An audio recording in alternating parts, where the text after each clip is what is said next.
Hello, doctor. How are you?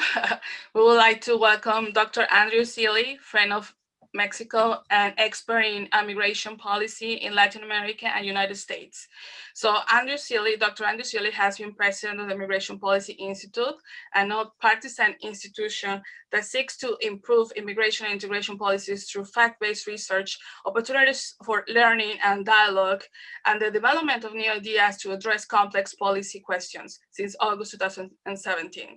He also chairs the MPI, Europe's Administrative Council. Prior to joining MPI, he spent 17 years at the Woodrow Wilson Center, where he founded the Center's Mexico Institute and later served as VP for Program and Executive Vice President. He has also worked as a staff in the US Congress and on development and migration programs in Tijuana, Mexico. I mean, doctor, your resume is impressive. It's very, very long. So I would like to welcome you. I know you can hear, but thank you so much for joining us. So the microphone is yours.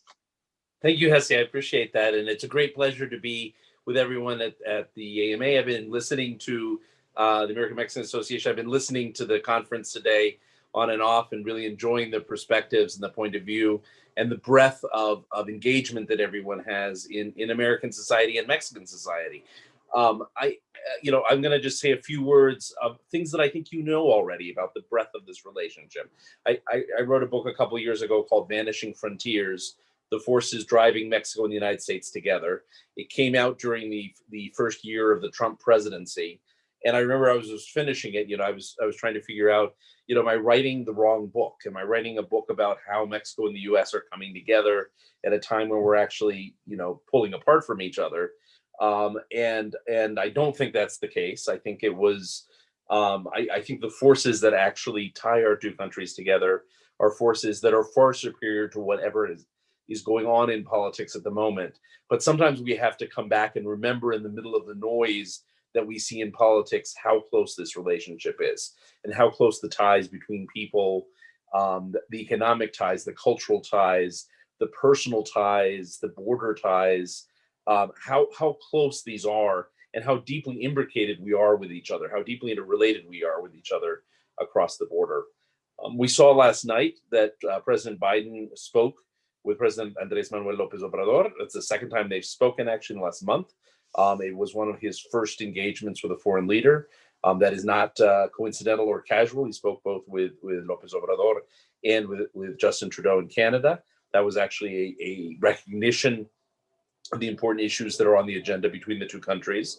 And the fact that even Joe Biden, who is not exactly a millennial, who is, really comes from a different era where Mexico was seen as a more distant country, recognizes how much Mexico and Canada are part of the U.S. future and how much that is actually central to how he sees the relationship going forward. And we had some notice that this was going to happen. They've been talking about this since the transition, that would be one of the first conversations that they were going to tee up as soon as he came to office. And so it was good to see that they followed through on that.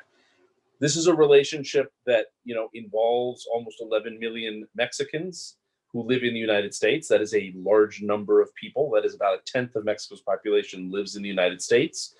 But obviously has left an imprint far beyond in the second, the third, the fourth, the fifth, and sixth, and so on generations in the United States in a variety of ways, right? Is an essential part, the ingredient of what is American society derives from that imprint of the Mexican presence in the United States. But we're also seeing the reverse happening right now, right? We're also seeing increasingly Americans moving to Mexico, often with Mexican relatives, often children of Mexicans born in the United States or spouses of Mexicans who are moving back, but sometimes Americans who have no other ties to Mexico moving back in what is a movement of somewhere north of 1 million people, possibly closer to 2 million Americans who live in Mexico today, and people with incredibly deep ties, and how that's also affecting Mexican society in new ways, right? And that these are becoming bridges of relationships in ways that would not have happened at other moments. And that obviously, there are places like San Miguel de Allende or Puerto Vallarta that are obvious, but there are also small towns in Michoacan and in Jalisco where those relationships happen, right? I mean, this is or at the border where there's enormous, back and forth relationship going on with people who choose to live for whatever reason on one side or the other of the border. The economic ties are no less important than that. I think we underestimate sometimes how much the economic future of the United States is actually deeply linked to both Mexico and Canada, and vice versa. Mexico has been for most of the past couple of years the leading trading partner for the United States because trade with China has dropped.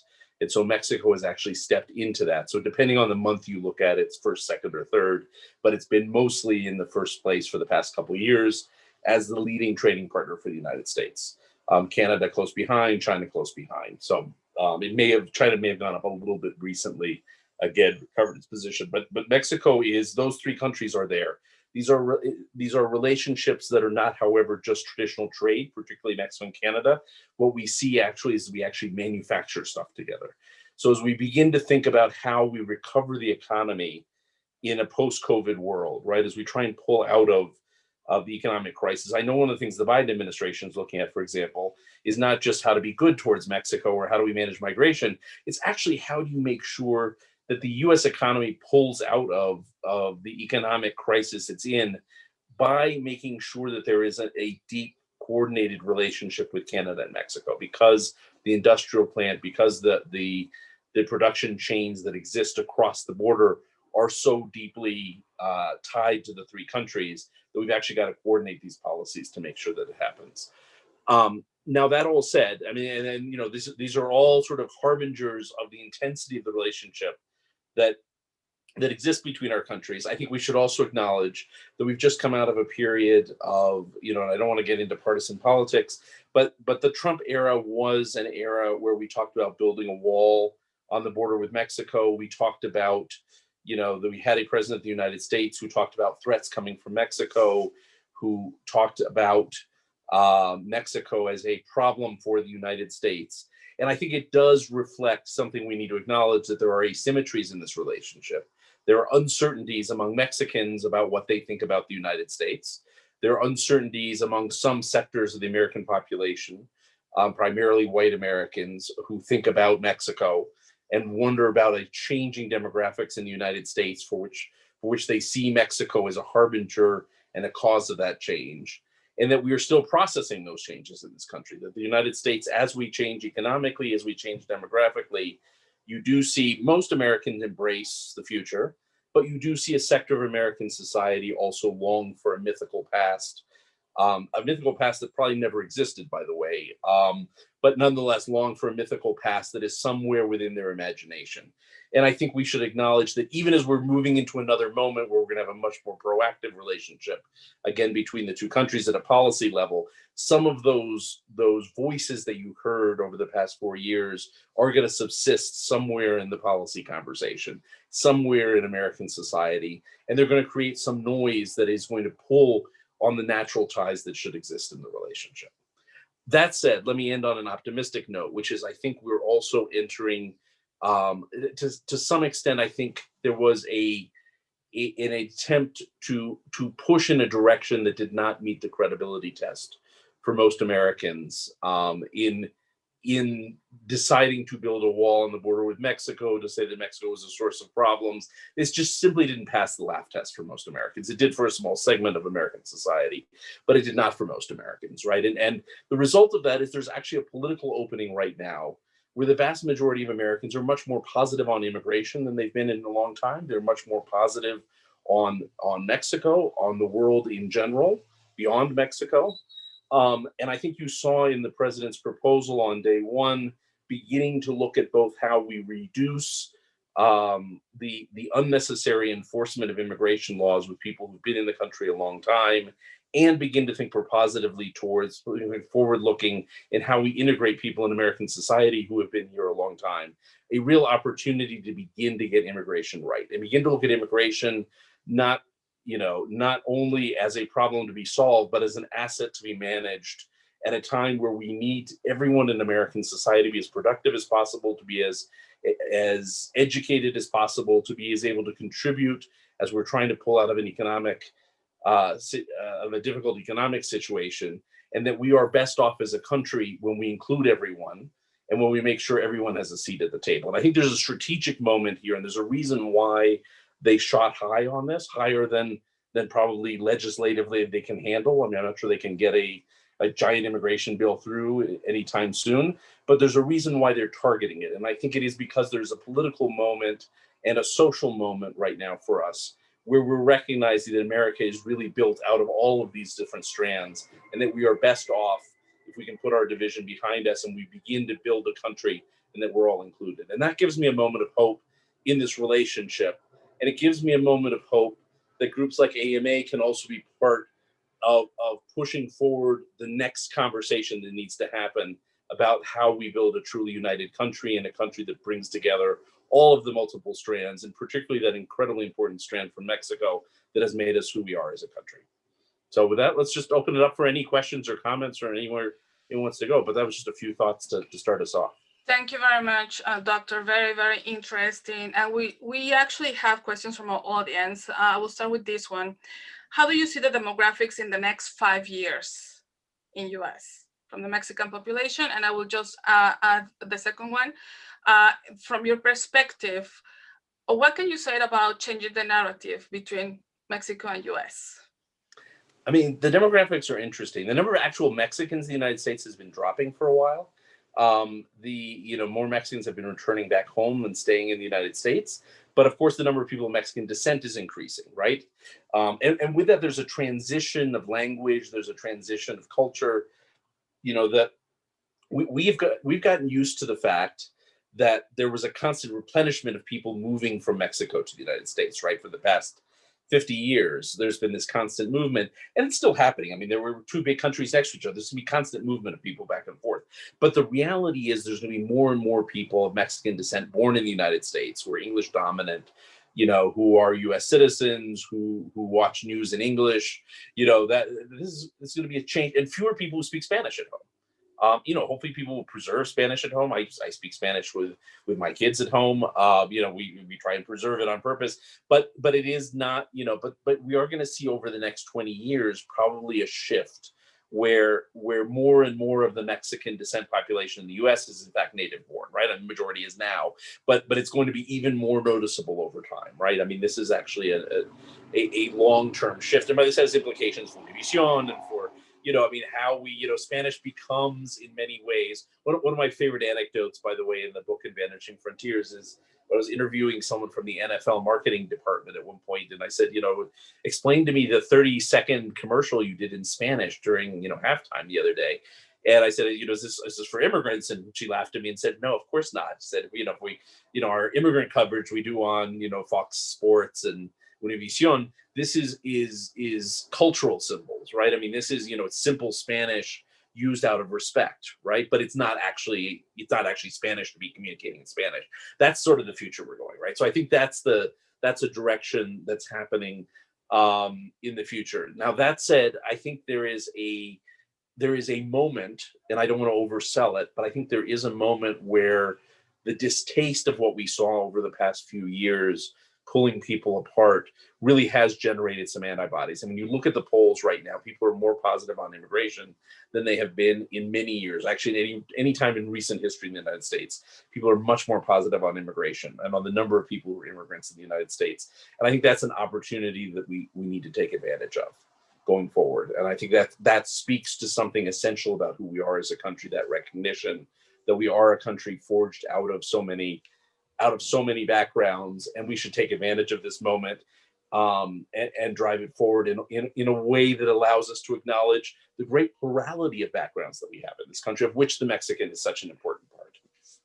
Absolutely. Thank you so much for that comment, Doctor. And also, how do we keep our elected officials, Congress, Biden, Harris administration, accountable when it comes to immigration reform?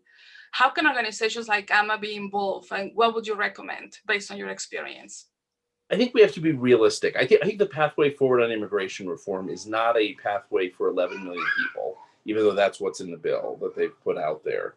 But I think it's more practical than that, which is, I mean, it's first and foremost, where is there consensus? There's consensus around DACA.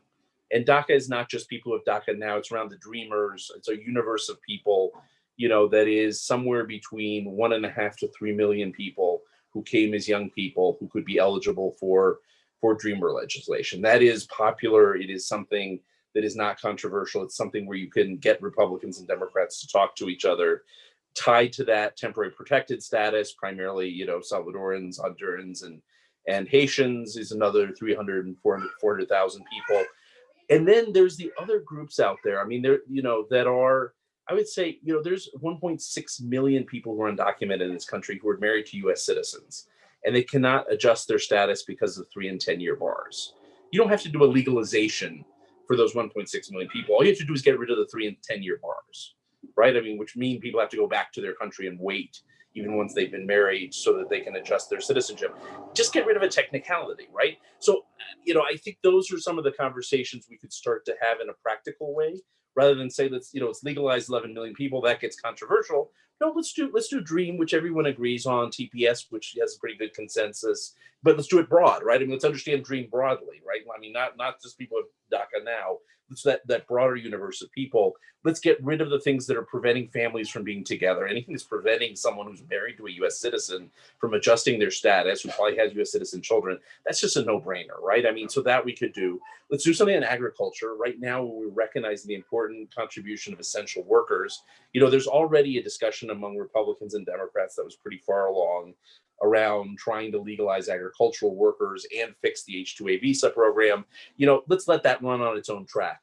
Pretty soon what you've done is you've got 6-7 million people that you've taken care of, and then it becomes easier to deal with the rest, right? I mean, after that, then you can figure out other fixes and you get to the 11 million. But I think I think while the iron is in the fire, let's take advantage of some of this low-hanging fruit, and it's a lot of low-hanging fruit. I mean, it's just obvious stuff. And let's sort of drive the pragmatic bargain through there if we can do it, because I think that's a huge opportunity. And then we're dealing with a much smaller, more manageable problem that can be dealt with in a technical way down the road. Thank you. And frankly, the thing I would throw in there, I mean, I think most important thing the Biden administration did on day one was, frankly, the enforcement guidelines. I mean, which took effect yesterday. But the fact of simply saying that if you're in this country, you have not committed a major crime, you're not a threat to national security, you're leading a productive life, you are not a priority for deportation. That's also, I think, important. How that begins to get put in place matters, but that changes for people, as many of you know, that just changes the quality of life for people. If you know that you are not going to be separated from your kids because of detention, deportation, that's enormously important, right? And that's a huge step forward as well. Absolutely. And Doctor, what can you say about, or what can US could offer to all the communities that are basically with very low income, and they don't have access to a lot of things? How can the government can empower this community that it is also making the country work? Obviously, the contribution from the immigrant population, it's there. We eat because of our gentes, So what, from your perspective, what can we do to support them? I mean, I think this is a moment where most of us are immensely grateful for the frontline workers in a way that we've never been before, right? For the people that we tend to overlook in our daily lives, who have actually kept all of us going through the past 12 months, right? Where we've been locked inside and unable to do the things we normally do. And I think this is that moment to take advantage and make sure people are included in the recovery, right? They're in recovery checks. Congress actually got there finally in the last recovery bill, in vaccinations, in healthcare access going forward. This is a huge opportunity. And don't forget too, by the way, I mean, I think one of the things we've noticed also with my colleague Ariel Ruiz and I were looking at this the other day. I mean, there's an enormous number of Mexicans in the United States who are very well educated, but are and this is true of all immigrants. I mean, Mexicans are particularly noticeable just as a large group, but this is true of many immigrant groups. We're very well educated, but are not actually able to work in their chosen professions, right? People, for whatever credentialing reasons, language reasons, it's very hard. But healthcare has been one of those opportunities. How do we get people who are foreign trained healthcare professionals into healthcare at a time where we know this is critical? And it doesn't mean you make people into brains. If you're a neurosurgeon in Mexico, you can suddenly become a neurosurgeon in the US. That's a harder process. But if you were a nurse in Mexico and you have medical training, and what we need are contact workers and frontline healthcare workers, how do you create fast certification programs that allow people to move, if not into the exact same profession, at least into the field that they were trained in? Because I think we've recognized in this past year that that's a human capital out there that we're not taking advantage of. Great information, Doctor. Thank you very much. And I will ask to give a virtual applause for Dr. Selee. Thank you on behalf of everybody here. So we are going to move forward. We're going to have a break. We are going to have a cultural presentation. And also we will have Cynthia Padilla after we come back. And we are very honored to showcase a talented Mexican tenor from Los Angeles, Ricardo Mota, who is also a community leader and advocate for immigrants and LGBTQ community.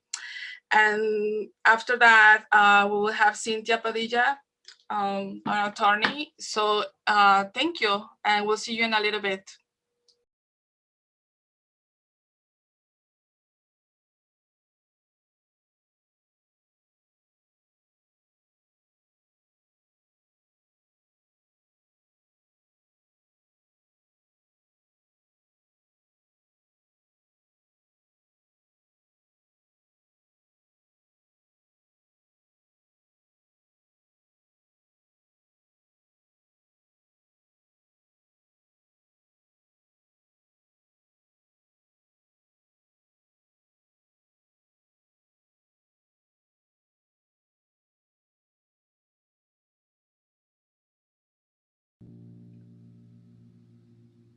Lejos de ti, la vida es un martirio, sin alegría, sin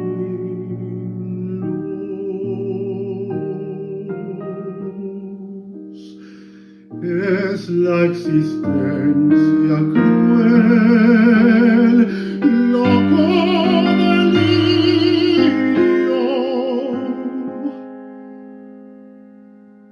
porque me faltas tú,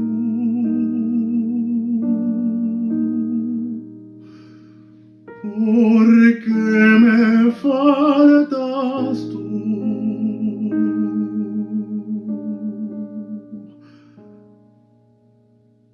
Porque me faltas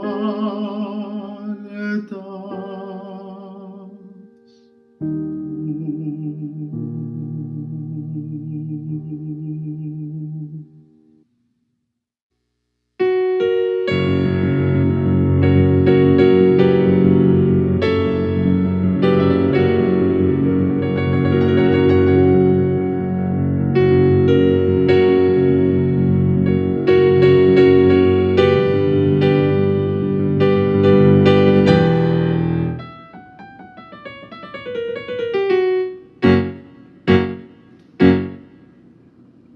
Granada, tierra soñada por mí, mi cantar se vuelve gitano cuando es para ti. Mi cantar hecho de fantasía,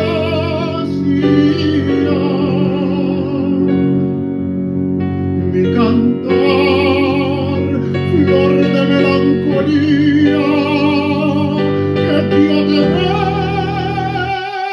vengo a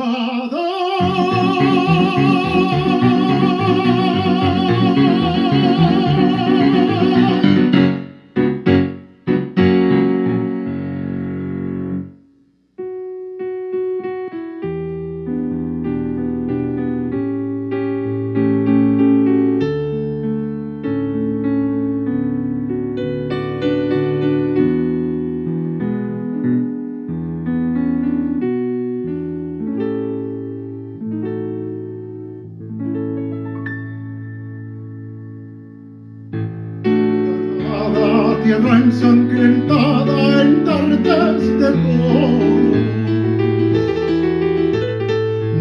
que conserva el embrujo de los ojos moros.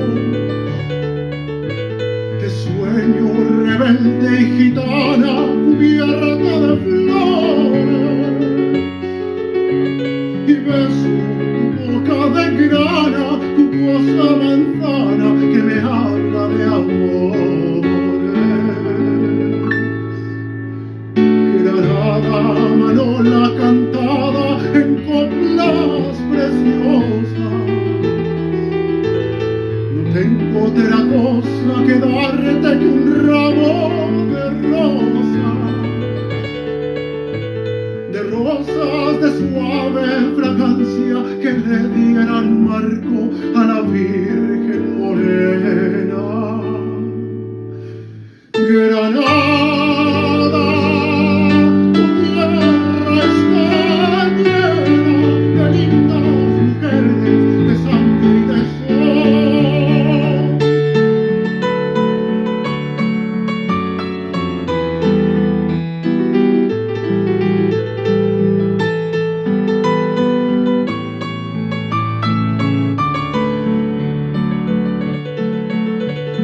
Te sueño rebelde y gitana cubierta de flores, y beso tu boca de grana, jugosa manzana que me habla de amores.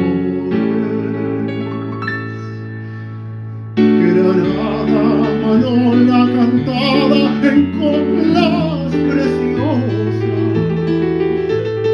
No tengo otra cosa que darte que un ramo de rosas de suave fragancia que le dieran marco a la Virgen morena. Granada.